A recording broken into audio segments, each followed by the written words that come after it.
So it is now time to hear another word from Sunset Jerry. So here he is. Yeah! Yes! You come here the day my dad was again. Hey, how you doing? Hey! It's your old pal Sunset Jerry here. And I've talked at a lot of these Pelican shows, and I've had people come up to me afterwards and say, "Hey, you with the face, Jerry.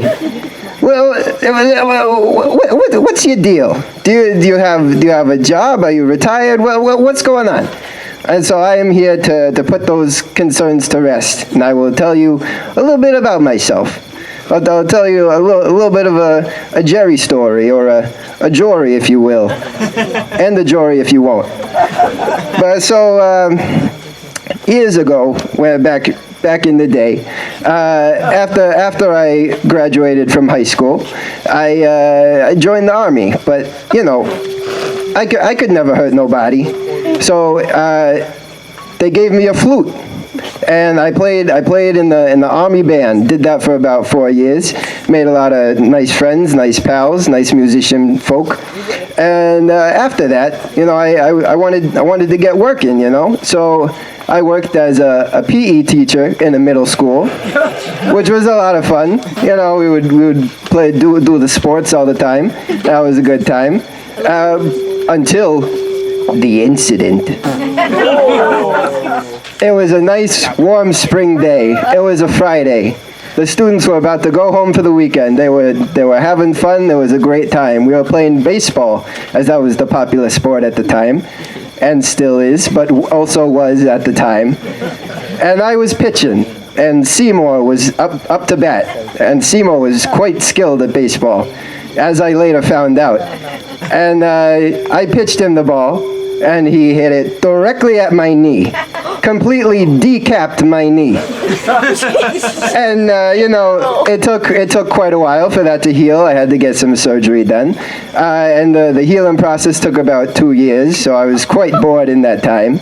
But after that, I wanted to get back out there and back out in the workforce. And so I did what anyone would naturally do, and I got my forklift certification.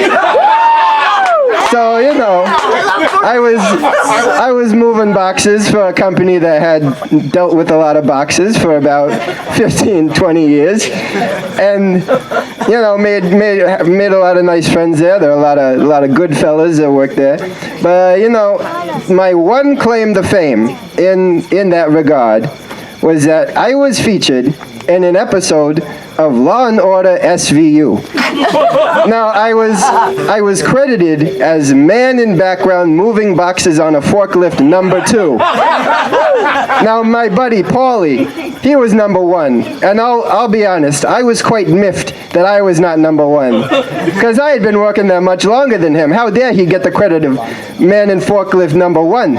It's outrageous. What even is this? But the terrible thing is that this episode never aired. It never aired. They never showed it. So there's no way that you can fact check me on this, but you'll just have to believe me that it did actually happen. And I was quite peeved at the time, because this was going to be my big break. It starts with this, and then some high up executive sees and is like, wait a minute, who's that in the background there? Who's that moving those boxes? He's doing a really good job moving those boxes. We should get him in the new Tom Cruise movie. Maybe have him be a body double or something, Have him do a couple stunts here and there, and then I work my way up to the top, baby. But that was never able to happen, because it never aired. So, but after that happened, actually, as a matter of fact, 2 years ago, I retired. So I've been very happy in retirement life. Some of you may be wondering. Oh, well, thank you. Some of you may be wondering, Jerry, what is it that you do in retirement life? Well, I'll tell you. Thank you for asking. So spend a lot of time with the missus. We call her Miss Sunset. She's the love of my life. She's amazing, and we spend. But she's actually more into sunrises. So, we get up early, we watch the sunrise, she gives her thoughts on the sunrise, and I listen to her. And then at nighttime, I'll say my thoughts on the sunset. We got this nice back and forth thing going. And then after that, I feel like this surprises no one, but we watch Jeopardy together.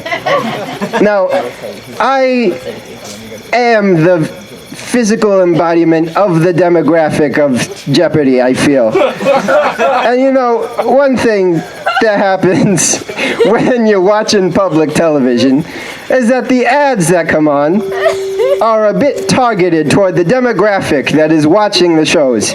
So what this means is that when you're watching Jeopardy, you see a lot of medicine ads. Now, because, the body's needs a little assistance as it goes on. Things don't work quite so well as they used to. But these medicine ads, they make no sense. They're so confusing. They have so many things that are wrong and bad with them. Now let me start with the B-roll. Well, now, for those who may not know, B-roll is the stuff that you look up on the screen when there's narration going on in the background.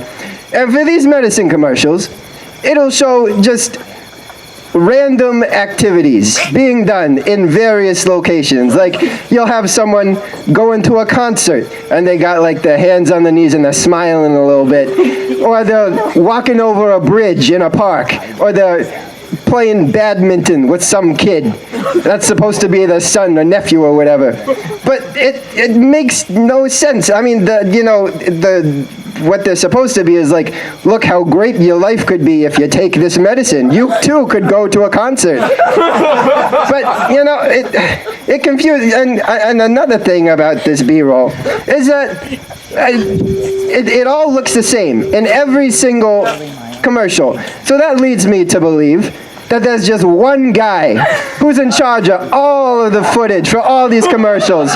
And whenever, like, Prozac needs a new commercial, they'll be like, hey, Mark, we got a commercial going on next week. Can you be at the shoot? And he's like, oh, yeah, I got you.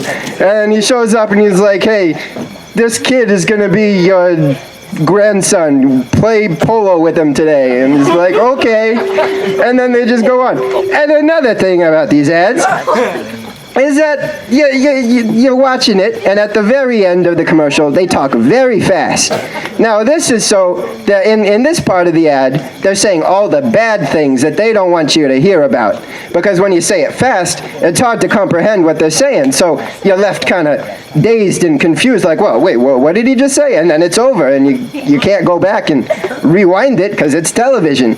And so in this part of the ad, they will say the side effects of the medicine, which most times includes what the medicine is supposed to be preventing. Like, you'll see an ad that's supposed to help with migraines, meaning make migraines go away, make them stop.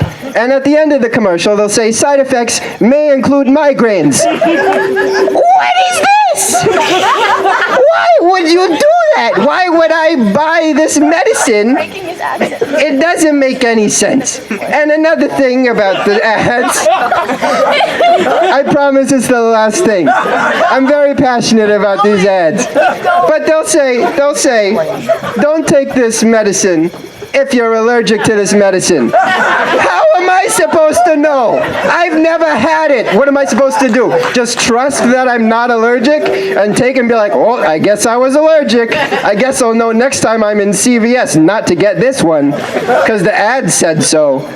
But it makes no sense. Anyway, thank you for listening to me.